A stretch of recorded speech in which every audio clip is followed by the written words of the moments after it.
la persona que hi ha allà baix i les penyes d'això d'allí, tot això té a tot l'estat espanyol al sud.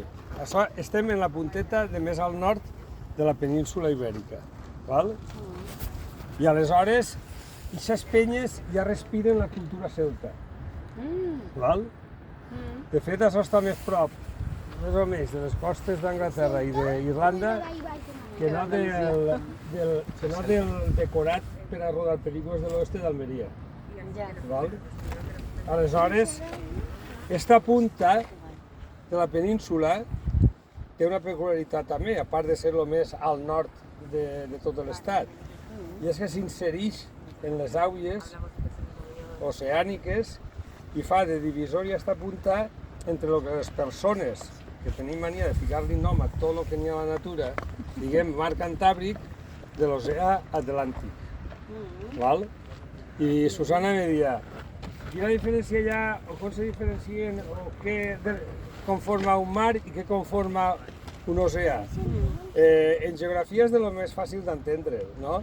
Perquè els oceans que cobreixen la major part de la superfície de la Terra, el 70, bueno, no sé, els oceans, que són les grans masses d'aigua, en el seu contacte en la Terra, que és on habiten les persones, en el seu contacte en la Terra, quan arriben a la costa, les aigües, com els continents, no són línies rectes, sinó que són línies com un trencaclosques.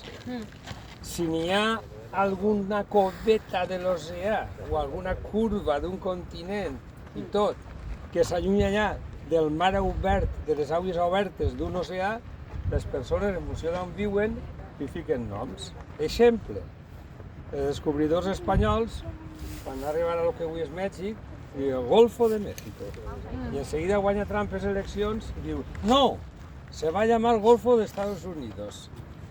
Bueno, pues tant els golfos com les mars són les parts més allunyades de les masses centrals dels oceans que formen raconades i que tenen vida pròpia des del punt de vista de les dinàmiques marítimes i de que l'aigua siga un compensador de temperatures de regulador tèrmic de les terres. Nosaltres vivim precisament en un dels oceans més cridaners de tot el planeta, val? Que és el mar Mediterrani. És el mar més singular de tot el planeta. Exemple, el mar Cantàbric està al nord de la península i està obert a l'oceà. Vull dir, sí, li diguem mar perquè forma una raconada entre França i l'estat espanyol, la península, li diguem mar Cantàbric. Però un mar d'allò de separat de l'oceà, de les grans masses d'aigua, i que tingui una forma intrínseca i tingui una peculiaritat climàtica de moviments i de tot, és el mar Mediterrani. I ahir és on vull lligar-ho en el que significa tenir un mar tan ben delimitat com és el Mediterrani, que s'ha creat allí una espècie d'olla a pressió amb el canvi climàtic que no pateixen els oceans. Val? Quan tu tens una tassoneta d'aigua xocoteta i la fiques a calfar, el mateix foguer i tot, li fiques una olla al costat de 100 litres d'aigua i tarda molt més a calfar-se la olla en els 100 litres d'aigua que la tasseta en un litre d'aigua. Pues això li passa al Mediterrani. Val? I ara, sense canvi climàtic, només en les dinàmiques litorals, els vents que corren pel Mediterrani, el primer que m'ha cridat l'atenció quan vaig anar a fer primer de geografia en Rosselló, el professor Rosselló, és que quan me va dir que inconscients són els turistes del Mediterrani, tota Europa s'ha al Mediterrani a banyar-se i enllà i tot, estan locos. Però si el mar Mediterrani és de les masses del planeta Terra el més perillós de navegar de tots. Pues molt de turisme i molt de tal, que com ho banalitzem tot, però és el més perillós quan hi ha algun canvi, una tempesta o alguna cosa, com per exemple les danes i els borrasques. Això parlant objectivament fins avui, a partir del futur no sé el que pot passar. Val? I una altra cosa que voy a contar, perquè aquesta no la costa, se veu molt bé, el professor Rosselló ho explicava molt bé, la gent quan mira un mapa, siga digital o siga mapa de carreteres o de tal, veu com una ratlleta, que és cartògrafs, la fiquen del color que volen, marroneta, fineta, no? i pinten de color marronet o verd la terra i se pinten de blau el mar, no? Però el rotllo dia, adeu que ignorants. Bueno, parlava així sempre en sorna perquè ho entenguérem millor, no? Diu, la gent se creu que la ratlla eixa diu, això és la terra i això és el mar. I no saben que la línia de mar no existís. Jo flipava aquí. Dic, hòstia, no, és mentira, és mentira. I el més clar se veu són en les dunes fòssils i mòbils del litoral, com per exemple l'Albufera. La línia de mar ixa sempre està canviant, sempre. Però el que més insistia perquè entenguérem que ixa línia no existís és el concepte de com les aigües salades de la mar Mediterrània i les aigües dolces que baixen pel Xúquer s'entremesclen entre elles i tiren amunt i avant segons les persones anem xuplant dels pous i anem buidant d'aigua dolça les terres més litorals. Val? I aleshores, la confluència eixa, de fet, el més fascinant del planeta Terra és l'encontre de les terres en la mar. Són unes dinàmiques que la gent desconeix molt i són fantàstiques, fantàstiques. I bueno, hem passat no sols d'un clima mediterrani, d'un món mediterrani a un món atlàntic, però també hem passat d'un tipus de costa de contacte amb les aigües tan absolutament diferent. El Cantàbric és la cordillera cantàbrica que tots conegueu, que volca sobre la mar pràcticament en un tot continu de penya-segats. Vull dir, són escasses les platges i són menudes, ho veurem de grans també. I aleshores això marca un poc el caràcter de la gent, la cultura, i ho marca tot. Per això el món gaèlic té en comú la trobada en el mar. No? I això és una diferència important, com se relaciona la terra amb l'aigua.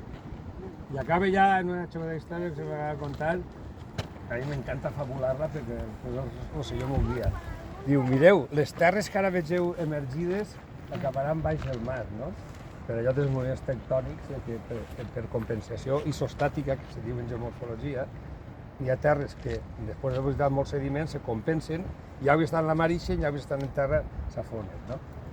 Bueno, pues el més fascinant és quan les terres ixen, com ho contava venint, no? Lo dels pics nostres puntiaguts de moviment alpí, i així no veureu pics. Els únics pics que veurem són els dels penya-segats, però així les muntanyes són xatis, i les roques són xatis, tot és llato, perquè fa molt de temps que està exposat a l'atmosfera. L'atmosfera nostra és una corrosió brutal. La combinació de sol, gel, aigua, vent i tot, i sempre. Tu fiques a Líbia, jugar en 4 estaques ahí dalt, o dalt del Montgó, i vamos, el sol la matxaca, el vent, tot se gela. Imagina que poguem estar donant-li menjar perquè no moiguera, no? La corrosió és brutal. Bueno, pues la terra, deia Rosselló, si no existissin els moviments de compensació que estàs dins de la mar i tal, pregunteu-se tota la massa de terra que hi ha, des de l'Himalaya 8.800 no sé quant, fins a l'Albufera que està a cota zero, totes aquestes muntanyes, si l'atmosfera no hagués un moment de compensació i es començara a arrossegar-ho a l'atmosfera tal, què cregueu que passaria en les terres emergides? Desapareixerien. Desapareixerien. Si no existeix la compensació, l'atmosfera va arrossegant, ho du a la mar tot i acabaria. Des de l'exterior, des d'un satèl·lit, veuries el planeta blau, però blau de veres, perquè no veuríem terra emergida, només veuríem mar. I ens parlava de que probablement la profunditat que quedaria tota la terra ja erosionada de les muntanyes serien entre 80 i 100 metres. Tot el mar a 100 metres? Tota la terra, tota la profunditat del mar seria. Això m'ha fascinat molt. Bueno, pues res, a disfrutar de l'encontre de les aigües en les muntanyes, que així són tot penya-segats. Que ahir quan estàvem arribant i me fixava jo en la ria, es veia molt clar això de que no hi ha línia divisòria, perquè era aigua, però veies l'arena com un cos, o sigui, veies aigua, el cos de l'arena, aigua, jo dic, és que me va emocionar, perquè se diluïa, apareixia per ací, s'amagava per allà, i crec que es veia clar això. I això es veu molt bé també en les marees.